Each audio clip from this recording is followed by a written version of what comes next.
विनायकी चतुर्थी पर पढ़े पौराणिक कथा, होगी समस्त मनोकामनाओं की पूर्ति।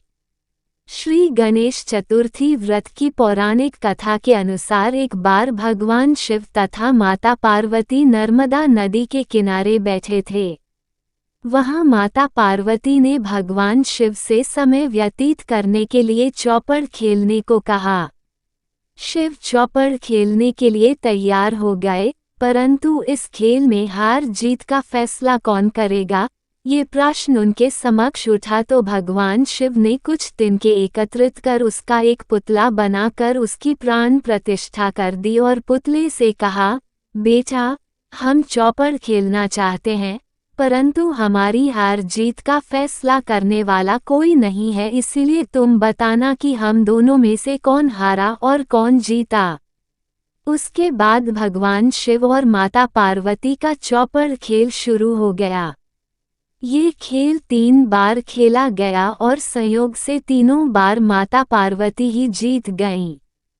खेल समाप्त होने के बाद बालक से हार जीत का फैसला करने के लिए कहा गया, तो उस बालक ने महादेव को विजयी बताया।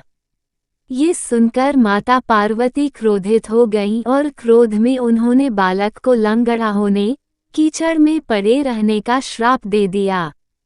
बालक ने माता पार्वती से माफी मांगी और कहा कि यह मुझसे अज्ञानतावश ऐसा हुआ है, मैंने किसी द्वेष भाव में ऐसा नहीं किया। बालक द्वारा क्षमा मांगने पर माता ने कहा, यहाँ गणेश पूजन के लिए नागकन्याएं आएंगी, उनके कहे अनुसार तुम गणेश व्रत करो, ऐसा करने से तुम मुझे प्राप्त करोगे। ये कहकर माता पार्वती शिव के साथ कैलाश पर्वत पर चली गईं। 1 वर्ष के बाद उस स्थान पर नागकन्याएं आईं।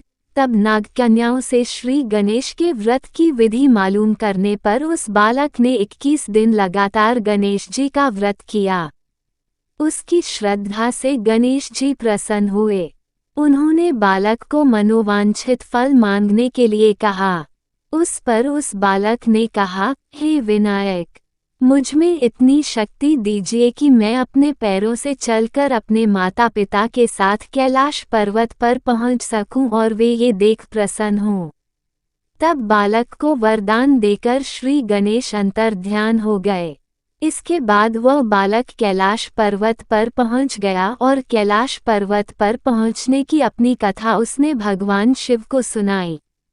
चौपड़ वाले दिन से माता पार्वती शिवजी से विमुख हो गई थीं, अतः देवी के रुष्ट होने पर भगवान शिव ने भी बालक के बताए अनुसार 21 दिनों तक श्री गणेश का व्रत किया। इस व्रत के प्रभाव से माता पार्वती के मन से भगवान शिव के लिए जो नाराजगी थी, वह समाप्त हो गई। तब यह व्रत विधि भगवान शंकर ने माता पार्वती को बताई। ये सुनकर माता पार्वती के मन में भी अपने पुत्र कार्तिकेय से मिलने की इच्छा जागृत हुई। तब माता पार्वती ने भी 21 दिन तक श्री गणेश का व्रत किया तथा दूर्वा, फूल और लड्डुओं से गणेश जी का पूजन अर्चन किया। व्रत के 21वें दिन कार्तिकेय स्वयं माता पार्वती जी से आ मिले। उस दिन से श्री गणेश चतुर्थी का ये व्रत समस्त मनोकामनाओं की पूर्ति करने वाला व्रत माना जाता है।